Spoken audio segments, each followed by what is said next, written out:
Something I get asked about all the time is how to get back to my normal routine post vacation, sickness, or just like break in routine. And lucky for you, I just got back from a week-long vacation in Bermuda. So I'm gonna take you along for my first full day back at work, and I'm gonna show you how I get right back to these routines that I've set in place. There are two big things that set me up for success here: preparation and then implementation. So before we talk about preparation for work, workouts, and nutrition, let's rewind just a little bit more.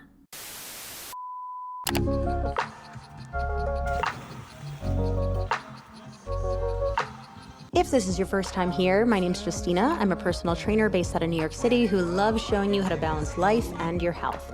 If that sounds good to you, I would love to have you stick around by hitting that subscribe button. We are slowly crawling to 100K, so if you're willing to help me reach that goal, I think that's pretty darn cool. So with that, let's dive into some prep work.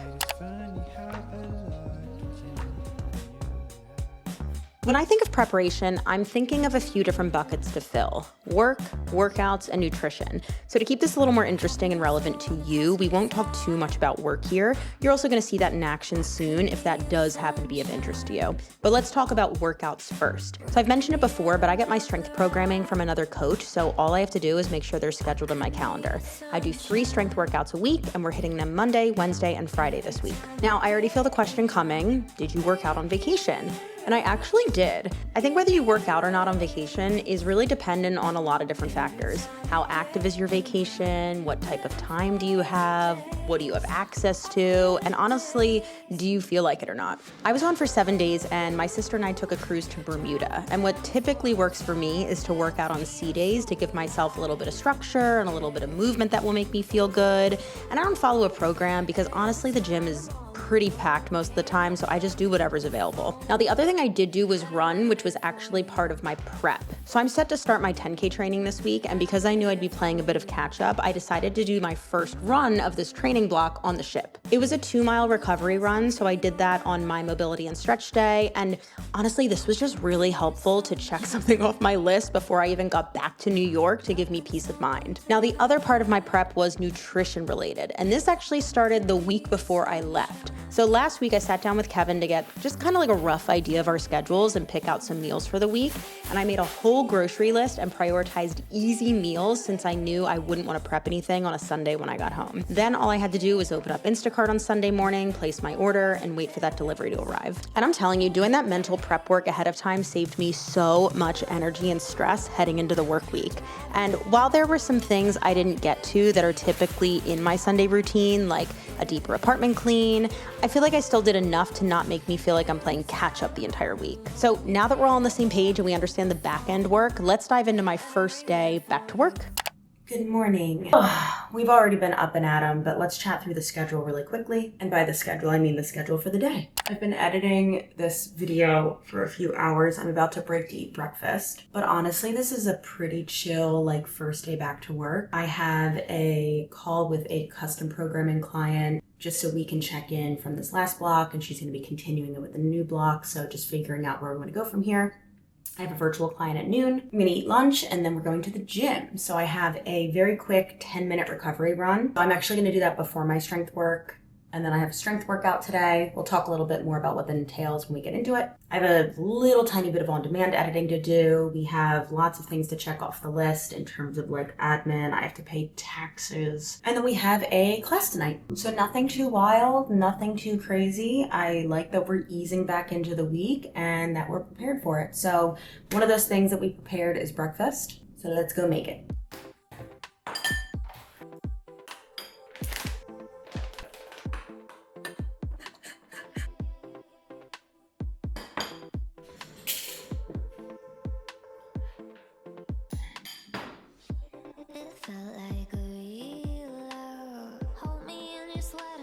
You know the drill at this point. You've done this a few times. I feel like that's an exercise. It's like they don't even really get easier. You just kind of get better at them. Nice. Good crossover. It's functional. This is going to really help us create some tension through our lat and our core. My working arm is right here, and just like in our warm-up, we're going to press it up and down. So we want to think of coming straight down, straight up. It's going to be very, very quad dominant.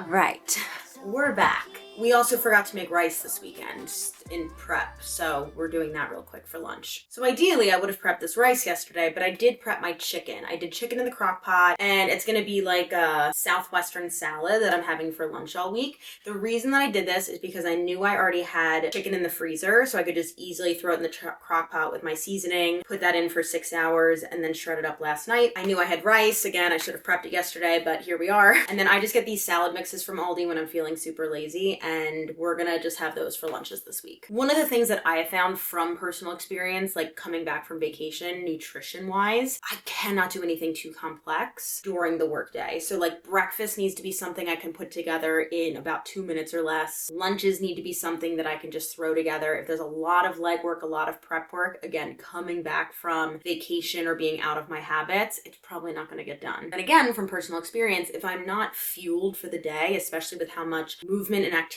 I'm doing, I'm not gonna have the fuel that I need to support those things. So things I'm looking for in most of my meals, bare minimum is gonna be protein and carbs. Protein is gonna help keep you satiated. Carbs are gonna give you that energy. Ideally, we're also getting some nice fats in there. So that's why I added a little bit of that peanut butter into my yogurt this morning. And then in a perfect world, we're also getting some color in our meals for all of those vitamins and minerals and, micronutrients, fiber. So we're gonna get a lot of that fiber checked off the list with this big ass salad. I think the biggest thing, and I talked about this in so many of like the behind the scenes of like what I eat in a day or a week or whatever, like how to make balanced meals. But I think the biggest thing to remember is like complex is not always better. And just because something's simple doesn't make it bad or like inherently worse. Yeah, like in a perfect world, would I have gotten like fresh romaine and chopped up my salad myself? Yeah. But I also know from past experience, I wouldn't do that and it would sit in the fridge and then go bad. And then I've wasted this money and I'm also not fueling myself. So I think being realistic with your systems and knowing yourself is super, super important here. So we're gonna finish up this lunch. I will show you how it turns out. And then we're going to the gym and we'll talk a little bit more about workouts.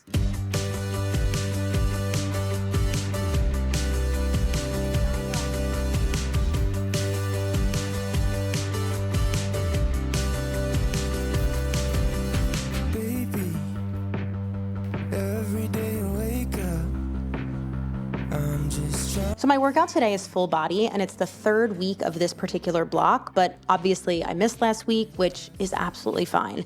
I think we all need the reminder sometimes that it's really not that serious. Overall consistency is far more important than being perfect. Now today our main lifts were some trap bar deadlifts, split squats, rows, and Z presses. And while you might worry about losing strength after time off or feeling weaker, sometimes a week off can actually do wonders for your body. Again, overall long-term consistency is the key here, but deloads are also important, whether they're breaks in your training or just volume and intensity decreases, because exercise is still a stress on the body. So having that little break of stress can sometimes be what pushes you past a plateau or even just gives you like a little more energy once you get back to it. I think in the fitness industry, we just get really conditioned to thinking more is better or harder is better or sweatier is better, when really better is relative to you. What are your goals? What do you enjoy? What is your fitness level? This is why I'm always encouraging people to stop focusing on doing it right and instead figuring out how to do it right for you. Damn, that was a really hard workout. It also didn't help that I really had no motivation to do it. It was programmed on my calendar because I prepped for it, right? I just walked right back into my system, but I'm definitely just feeling unmotivated. So this is why I always say you cannot rely on motivation. You have to rely on your system that works. And again, everyone's system is going to be different. I'm showing you mine. I'm showing you how I commit to it and jump right back in, but no way in hell did I want to do that workout today. I'm very happy I did, but it was really hard. So I think that's another thing that we have to remember. Did I want to do that? Not really. Did it feel like the strongest lift of my life? Absolutely not. But am I proud of myself for sticking to my system and doing it? Yes. And that's what I'm going to take and put in my toolbox, because you are going to come across days, weeks, even maybe months, depending on what's going on in your life. It's going to make you not want to do your workouts. But if you can put something positive from it, even if it's right now, I'm just happy I did it, into your toolbox, you can pull from those experiences so that when you're feeling unmotivated, you don't feel like doing it, you're more likely to commit. So I'm going to get this light. God damn, I sound like I've never worked out in my life. I'm like gasping for air. So rest of the day, it is almost 4 o'clock. I'll have about 2 hours until my class. So I'm just going to go home, get a little bit more work done, get prepped for my class. We'll come back and chat tonight when that's over. I'm wearing your t-shirt. It smells like roses after rain. Though a storm, I tried to flirt, but you mess with neurons in my brain. When I see you, it's like being struck by lightning. I'm giddy, I'm nervous, and it's honestly so frightening. Yeah, I have read all about it, but it's different living around it. What do I call this feeling? Feet on the ground, head in the sky. Real life, but like I'm dreaming. Floating above it, 10 feet high. I can't describe what goes on inside. What do I call this feeling? 'Cause I think you give me butterflies. This is how it's going. Class was great. We just had a few people in there. I feel like, and it's totally fine because this is what I'm trying to work toward. I feel like the live classes are just not as popular anymore. So I've really been trying to use them more for like filming stuff that's going to be for programs. So I'm not needing to block that in like my schedule during the workday, and it kind of kills two birds with one stone. People who prefer the accountability of live classes, they get that, but then the people who like to follow the programming, that saves me a little bit of time. So that workout was a random one-off. It was a Broadway strength and stretch class, and I went fully unhinged. We had the Ava Perone press, we had the Simba row, we had the Jellicle lunge, and that's actually going to be on YouTube soon because I feel like it would be fun. I have no new program to promote next month, so keep your eyes peeled if you are a Broadway fan. So I'm not going to lie to you. I think I'm going to call the video here. I was going to show you my dinner, and I was going to edit this class tonight. I'm going to save this editing for later because if you end up seeing the workout, I want to do something a little bit more creative and fun with the edit, and I know it's 6:45. I'm not going to have the mental capacity for that tonight, so I'm going to do it later this week. So anyway, I know that I have definitely been playing a little bit more with like vloggy style videos. I would love to hear your feedback, unless it's mean.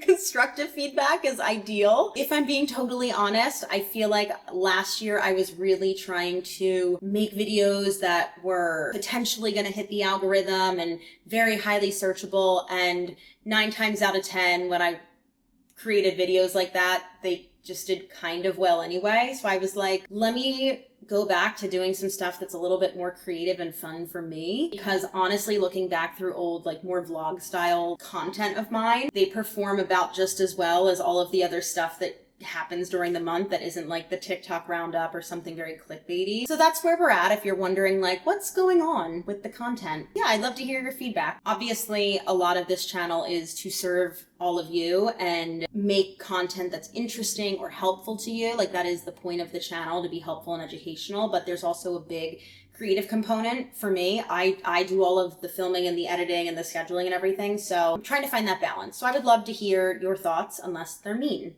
Make it a nice thought or a constructive thought. And hopefully you guys enjoyed this. Bye!